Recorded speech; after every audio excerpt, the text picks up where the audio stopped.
துர்வாசரின் சாபத்தால் பலவீனமடைந்த தேவர்கள் இப்போது தங்களின் சக்தியை இழந்து துயரத்தில் ஆழ்ந்தனர்.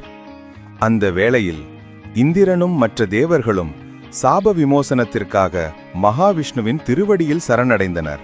அவர்களின் வேண்டுகோளை கேட்ட விஷ்ணு பகவான் அருளுரைத்தார். பார்க்கடலை கடைந்து அதிலிருந்து கிடைக்கும் அமிர்தத்தை உட்கொண்டால் மட்டுமே நீங்கள் மீண்டும் உங்கள் பழைய வலிமையையும் மாட்சியையும் பெறுவீர்கள். ஆனால் பலவீனமடைந்த தேவர்களால் அந்த காரியம் தனித்து செய்ய இயலவில்லை. எனவே அவர்கள் அசுரர்களின் துணையை நாடினர். அப்பொழுது மகாவிஷ்ணு அவர்களுக்கு உபதேசித்தார். மந்திரமலையை மத்தாகவும் வாசுகி என்னும் பாம்பை கயிறாகவும் கொண்டு பார்க்கடலை கடையுங்கள்.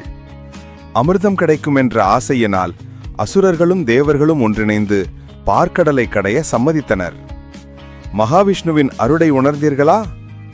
அப்படியென்றால் இது போன்ற தெய்வ கதைகளை தவறாம கேட்க இப்போதே சப்ஸ்கிரைப் செய்யுங்க. அடுத்த கதையில் மீண்டும் சந்திப்போம்.